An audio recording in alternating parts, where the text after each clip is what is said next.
Gaza में चल रही बमबारी के बीच पुतिन ने बहुत बड़ा एक्शन लिया है। रूस ने अपनी न्यूक्लियर पावर से लैस बुलावा मिसाइल का परीक्षण कर नई खलबली मचा दी है।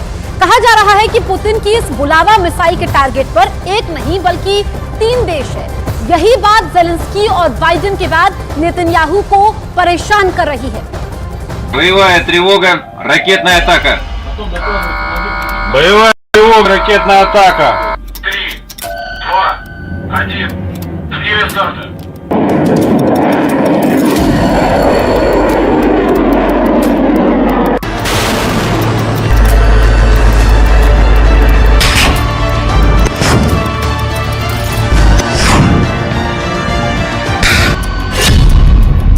पुतिन के न्यूक्लियर बुलावा का बवंडर।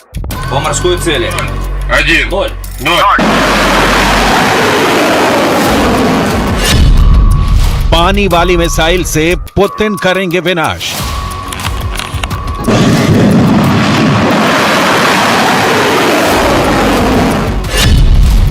पुतिन का मोस्ट डेंजरस हथियार फायर।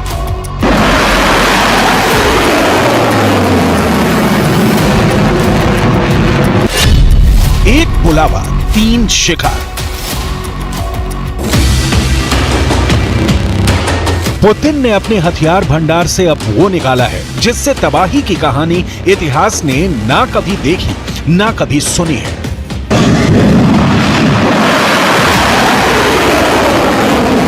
Боевая тревога, ракетная атака.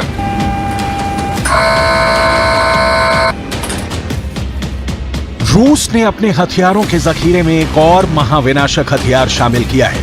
रूस की नई परमाणु पनडुब्बी से परमाणु शक्ति संपन्न बुलावा मिसाइल दागकर रूस ने सफल परीक्षण किया है। यह बुलावा मिसाइल अमेरिका तक मार कर सकती है। रूस की परमाणु चालित पनडुब्बी इम्पीरेटर अलेक्जेंडर 3 ने न्यूक्लियर हथियार ले जाने में सक्षम बुलावा बैलिस्टिक मिसाइल का परीक्षण किया। 3, 2, 1. Время старта.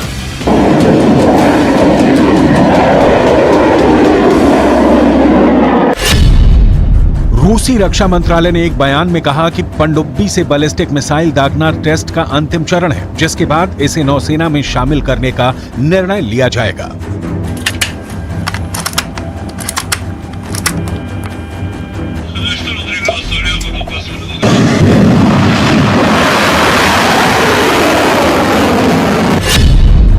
रूस की ओर से जारी बयान के मुताबिक मिसाइल रूस के उत्तरी तट के पास सफेद सागर में पानी के नीचे लॉन्च की गई। अंतर महाद्वीपीय मिसाइल ने रूस के सुदूर पूर्व में मौजूद कामचटका प्रायद्वीप पर एक टारगेट पर हमला किया। इस दौरान मिसाइल ने हजारों किलोमीटर का सफर तय किया और टारगेट को हिट किया।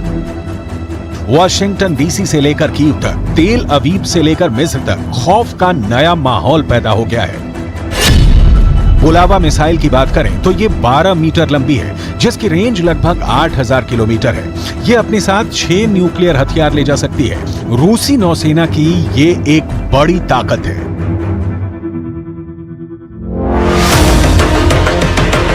छह न्यूक्लियर बम यानी 6 शहरों की तबाही। और जाहिर है ये शहर सिर्फ यूक्रेन के नहीं होंगे, इसकी जद में अमेरिका के शहर भी हैं।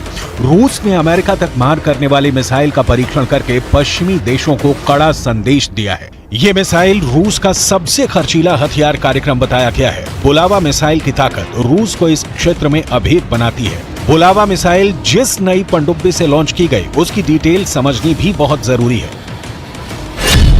इम्पीरेटर अलेक्जेंडर 3 नई बोरेई श्रेणी की परमाणु पनडुब्बी में से एक है, जो 16 बुलावा मिसाइलें ले जा सकती है। नौसेना के पास बोरेई क्लास की 3 परमाणु शक्ति से चलने वाली पनडुब्बियां हैं। एक का परीक्षण पूरा हो गया है, 3 अभी निर्माणाधीन है। रूस ने बुलावा की फायरिंग का वक्त नहीं बताया, लेकिन जब आप इस बुलावा मिसाइल की खासियत जानेंगे तो क्लियर हो जाएगा कि वक्त किन देशों का खराब हो सकता है बुलावा फायर होगी तो। क्योंकि कहा जा रहा है एक बुलावा का 3 शिकार है। पहला अमेरिका, दूसरा इजराइल और तीसरा यूक्रेन।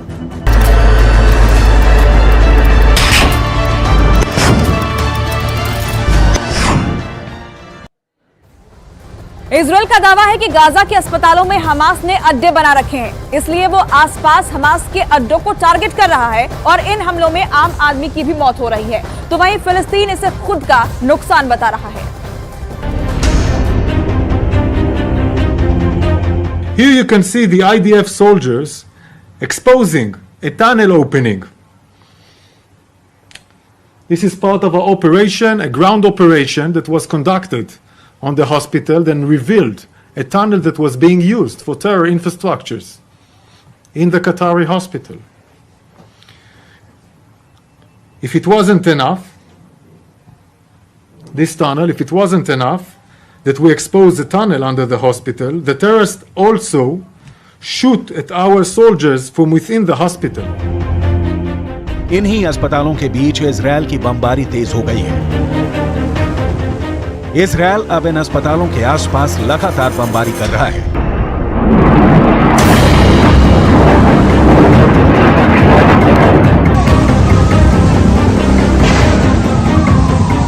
ऐसे ही कई हमलों के बाद हमास ने भी जवाबी कार्रवाई की और उत्तरी इजरायल में कई शहर उसके टारगेट पर हैं। रात हो या दिन 24 घंटे लगातार गाजा पे हमले जारी हैं आईडीएफ के, और एक बहुत बड़ा हमला हुआ है। न्यूज 18 इंडिया इस वक्त गाजा बॉर्डर पे मौजूद है इजराइल की तरफ, और वहां से आपको एक बड़े हमले की तस्वीर आपको दिखा रही है। इस समय देख सकते हैं आप उत्तर गाजा में शायद जबालिया या बेट हनून है, उसी का इलाका है, उसी के आसपास का, वहां एक बहुत बड़ा हवाई हमला किया गया है। धमाके लगातार हो रहे हैं, लेकिन ये बड़ा हमला हुआ, और एक ही नहीं, उसके बगल से एक दूसरा गुबार भी उठता हुआ हमें दिख रहा है। हमास के रॉकेट को रोकने का दबाव बहुत ज्यादा है, और अब हिजबुल्लाह की तरफ से भी जो प्रेशर आया है उसे इजरायल का आयरन डोम भी नहीं झेल पा रहा। इस वीडियो को देखिए जिसमें आयरन डोम से निकली मिसाइल फेल हो गई और लौटकर वापस इजरायल में ही आ गिरी। इस वीडियो से पता चलता है कि अब आयरन डोम बहुत ज्यादा दबाव में है।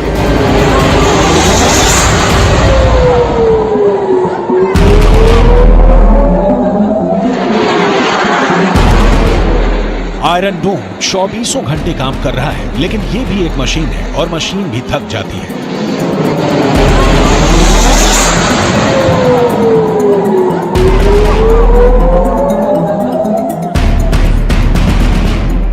रॉकेट हमलों के बीच इजरायल का दावा है कि गाजा के अस्पतालों के नीचे हमास के अड्डे बने हुए हैं, जहां हथियारों से लेकर फ्यूल सब कुछ छुपा कर रखा जाता है, लेकिन इजरायल अभी तक कोई ठोस सबूत नहीं दे पाया है।